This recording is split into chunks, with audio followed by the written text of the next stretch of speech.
Thank you, Dr. Eggert. Thank you all. Very interesting comments this morning. I'm going to begin with just a general question to whomever may want to jump in, or multiples of you. This is the fourth hearing that we've had in this committee on the issue of mineral security. A couple of you have testified before the committee before. We've heard from USGS before. 3 of you have flown in from other countries. You're clearly paying attention to the situation here in the United States. Other countries are paying attention to this issue, I think most notably China. But here we are. The information that you've given me this morning is that instead of lessening our dependence, we are actually increasing our dependence. We have increased it from just last year. We're not making headway on this issue. And it's a little bit frustrating, maybe because I feel like I'm a voice in the wilderness sometimes here on these issues. But I've been trying to raise the issue, raise the profile, speak to what it means when we are more vulnerable or relying more on risky imports, to use the terminology that was given here today. But what are we doing wrong here?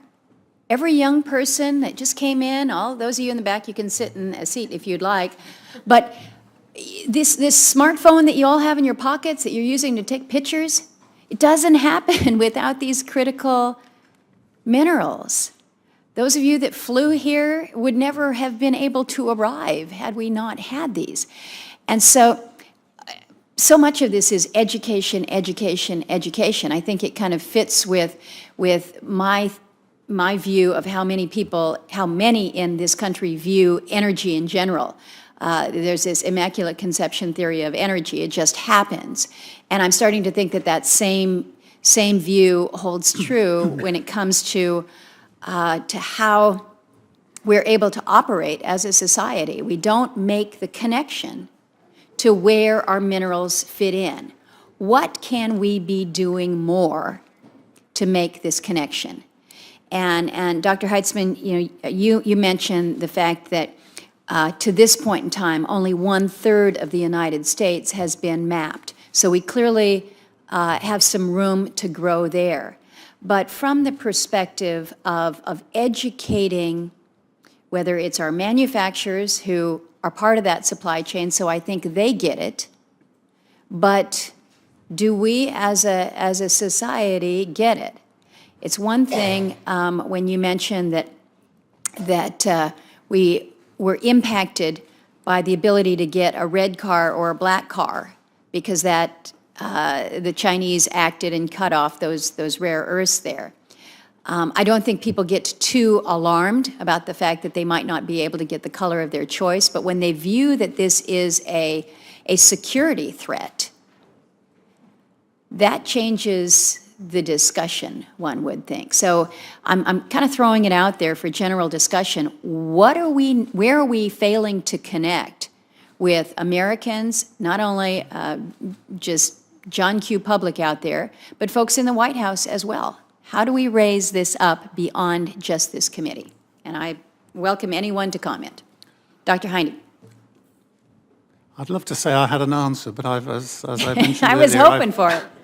I've been writing about this issue for 30 years, and in fact I launched an environmental magazine about 15 years ago to address these very issues.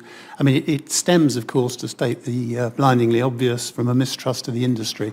I can't speak for here, but certainly in Europe, we were pretty bad miners in the last century. We were awful the century before that, and even the Romans didn't mine terribly responsibly. So throughout Europe, we've got historical baggage. We've got some pretty shocking lignite, remains of lignite mines. And so most Europeans certainly grow up with a inherent dislike of the mining industry. I'm a mining engineer, but neither of my sons went into mining. Both went into accountancy. We have a serious issue facing the industry because at school level, it's not understood. And I think it's probably more more serious than even you've painted it, in that it's not just the link between metals and what we use. That should be doable. I mean, the populace, certainly in North America and Europe, should understand these things. They might choose not to notice. The more serious thing is just not getting mining. They're quite happy for it not to be in their backyard. They want someone else to do the hard yards and make the metal. Now, as we've elucidated here, that isn't a very clever strategy for the future in terms of security of supply. But if you can have your products and someone else does the digging, that looks preferable to most people at the moment. So it's not an answer to how to solve it, but it's clearly got to start at the school level, that responsible mining is a way forwards. It just has to be done environmentally in a friendly manner, which we are now doing. Yeah, I appreciate that. Mr. Barrios? I would say also in terms of storytelling and comparing it to other countries, if we compare the permitting process in the US versus Canada, we can clearly see that in terms of scope and depth, the permitting process in Canada is very similar to the process in the US, the consultation process.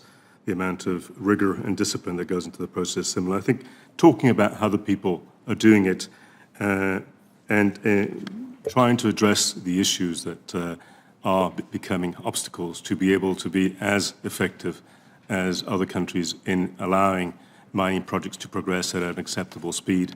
And I think the timeline, what I mentioned before, is critical. If you look at the process in Canada, clearly the timeline is very different. A number of colleagues mentioned it. And it's really about being rigorous and disciplined with the amount of time that one is assigning for these permitting processes to take place. And it is important for companies like ourselves and other mining companies. If there is one thing which we're looking for is certainty.